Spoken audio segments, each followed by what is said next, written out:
Nós estamos no Agosto Branco, mês dedicado à conscientização da população sobre o câncer de pulmão, um dos tumores mais comuns no mundo e o maior responsável pelas mortes decorrentes de câncer no planeta.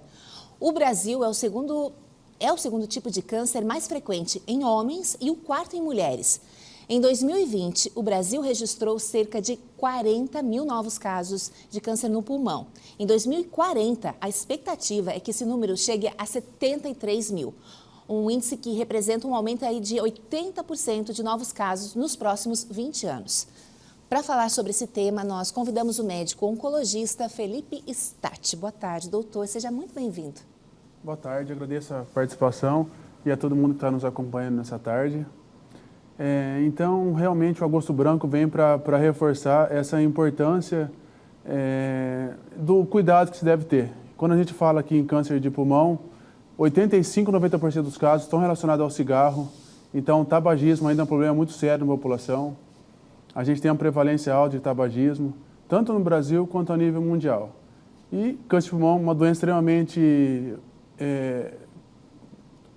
que pode ser muito grave, então a gente tem muitos pacientes que vão morrer da doença. A gente descobre a doença para a maioria dos pacientes numa fase mais avançada.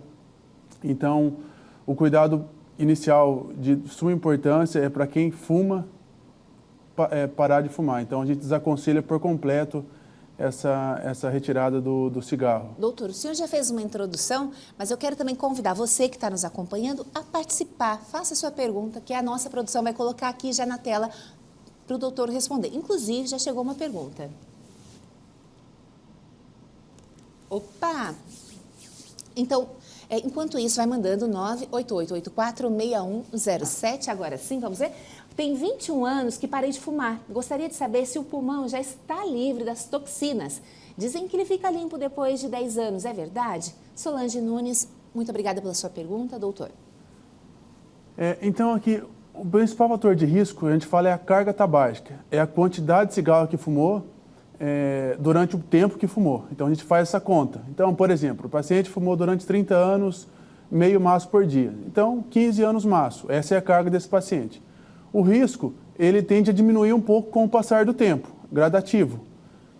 Mas ele continua existindo. Claro que o risco ele é maior quanto mais fuma e a exposição e a quantidade de cigarro, mas ele se mantém mesmo depois de parado. Só que o racional de parar de fumar é porque esse risco é menor. Então, os pacientes tendem gradativamente reduzindo. O que é importante hoje?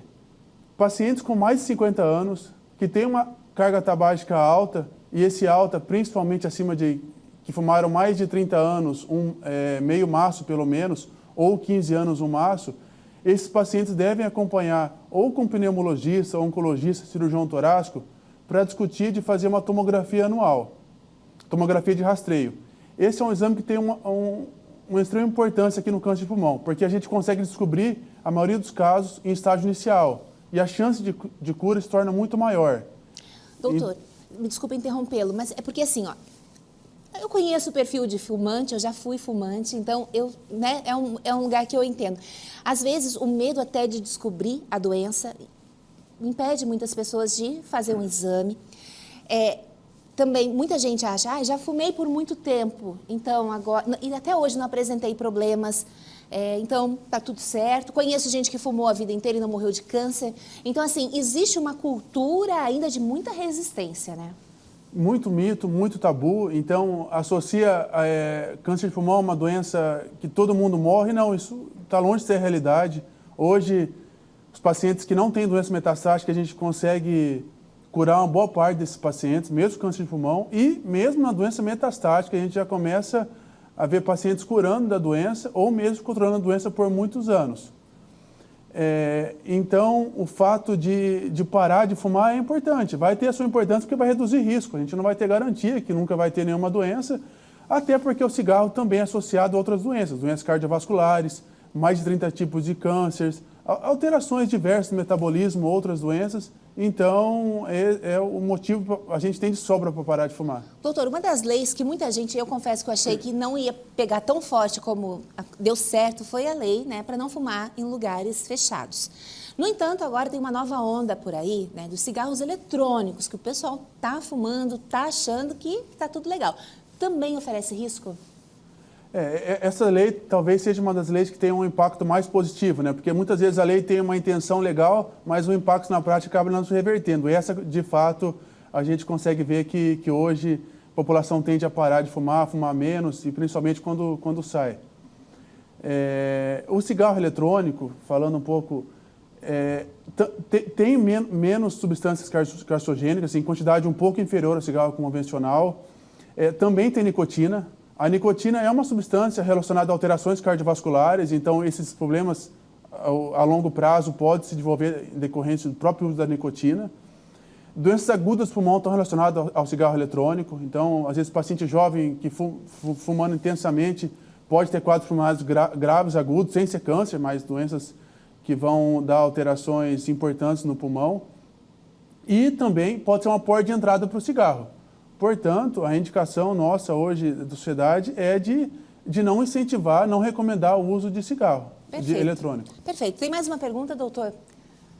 Boa tarde. Gostaria de saber se o narguile também pode evoluir para o câncer de pulmão. Sueli pergunta. E eu vou acrescentar nessa pergunta aquele cigarro de tabaco puro, que o pessoal costuma comprar o tabaco, o próprio papel e fazer o cigarro. Ele é menos perigoso que o cigarro normal? Então, alguns desses cigarros eles vão ter realmente menos substâncias carcinogênicas, mas existem substâncias com potencial de favorecer alterações celulares. Isso, a longo prazo, a gente nem tem esses dados ainda, né? Porque são substâncias novas, mas a gente sabe que existe o risco potencial também associado. Da mesma forma o narguile. Da mesma forma o narguile. E também causando dependência, porque a nicotina ela vai estimular um prazer, a área de recompensa cerebral vai ser ativada e a gente tem aquela vontade de novamente fumar, buscar novamente. E fumante passivo, né? A esposa que está ali do lado do marido que fuma, ou o contrário, também está exposto a esse mesmo risco? Também. O risco não é tão alto em quem está fumando, mas também existe o risco. Então, principalmente durante muitos anos fumando passivamente, e principalmente quem já tem algum fator genético de risco, são populações que merecem atenção também a esse cuidado. Então, se a pessoa está fumando, sai do perto dela. Essa é a recomendação médica. E o doutor me contava antes assim, que existem muitos tratamentos eficientes e tudo mais. A questão é ter acesso a muitos desses tratamentos. E isso acaba, né, contribuindo para aumentar o número de óbitos, porque muitos dos tratamentos mais modernos são oferecidos apenas pelo particular ou no plano, né? O SUS ainda não consegue atender toda a população.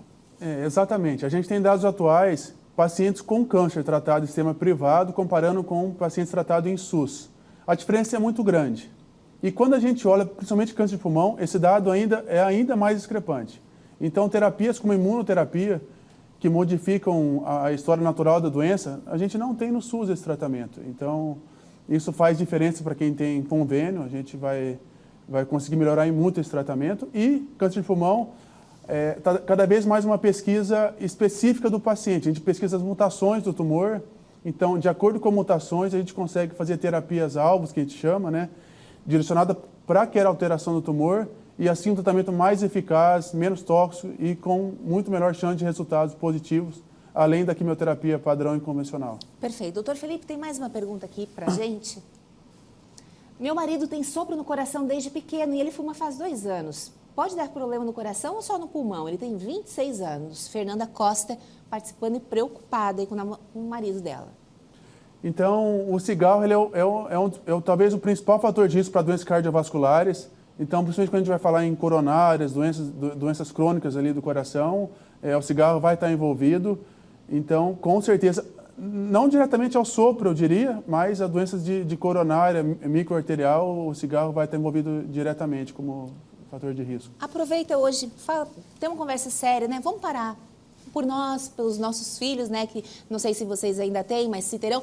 Quando eu parei de fumar, eu entendi que se eu não era inteligente por mim mesma, eu seria pela minha filha. Então, né? Eu acabei pensando, colocando isso assim como objetivo e deu certo. Às vezes a gente não tem que ser um pouquinho assim, egoísta pensar na gente, mas de repente pensar em quem a gente ama também. Tem mais uma pergunta rapidinha? Fumei há 30 anos, pode o câncer ser gerado ainda? O Vilmar também está preocupado. A gente aqui não quer causar nenhum pânico, pelo contrário, assim, ó, fazer aquele alerta, mas também você entender que a sua decisão, em algum momento, vai ser positiva também, né? Sim. Então, o melhor tempo de parar é agora, isso a gente não tem a menor dúvida. Depois de 30 anos sem fumar, ainda existe o risco, mas no caso dele já diminuiu bastante o risco, mas nunca vai ser igual quem nunca fumou. Então, se fumou bastante, que a gente comentou ali, durante mais de 30 anos ele fumou pelo menos meio maço de cigarro, vale a pena, se tiver acesso, acompanhar com um pneumologista, um oncologista e pedir orientações para avaliar, fazer um exame simples, tomografia anual, é um exame com baixa dose de radiação, sem nenhum risco o paciente vai ter. Assim como as mulheres já estão fazendo muito mamografia e ultrassom para câncer de mama de rastreio, a gente consegue fazer esse exame para quem conseguir esse acesso e mudar os casos que vai acontecer esse câncer. Perfeito. A gente encerra então essa parte sobre o câncer branco, mas eu vou aproveitar a presença do doutor para a gente chamar uma notícia e depois ele vai comentar também, porque também está relacionado ao câncer. Após perder 3 filhos por câncer, um homem morreu da mesma doença no Dia dos Pais. Micael Melo chega ao vivo com os detalhes dessa história tão triste, né, Micael? Exatamente isso, Keltrin. São 4 pessoas, 12 diagnósticos de câncer, isso tudo no intervalo de apenas 4 anos. Então esse caso já teve uma repercussão anteriormente, quando a terceira filha desse homem, ela morreu, então veio toda essa repercussão. O Regis Feitosa Mota, ele passou a ganhar vários seguidores nas redes sociais e lá nessas redes sociais ele relatava um pouco do tratamento que ele passava, ele relatava desse dia a dia, as pessoas, claro, estavam ali torcendo por ele, só que infelizmente ele acabou falecendo neste domingo, Dia dos Pais, após perder os outros 3 filhos. Então, até quem soltou essa informação foi o irmão do Regis, que falou que agora ele se juntou aos filhos, né? Que ele foi um guerreiro, que ele sempre esteve ali pelos filhos, mas que infelizmente acabou padecendo pela doença. Já era o 3º diagnóstico de câncer que ele passava. Então, até para a gente entender, e depois o doutor vai poder explicar isso de uma maneira melhor para a gente, o Regis e os filhos, eles eram portadores de uma síndrome. Essa síndrome é a LFS, que mexe justamente nessa questão ali, né, dessa probabilidade de se ter o câncer. Então, quem tem essa síndrome, pelo menos segundo as informações que a gente apurou, tem 90% a mais de chances de ter o câncer até os 70 anos. Então, são enormes as chances dessas pessoas adquirirem um câncer. Nesse caso aqui, né, dos próprios filhos ali do Regis, tem a primeira a falecer foi uma menina de 10 anos e depois faleceram os 2 filhos ali na faixa dos 20 e poucos anos. No caso dos mais velhos, eles já não eram também o primeiro quadro de câncer, já vinham com o 2º, 3º quadro de câncer e no caso do Regis, o 3º.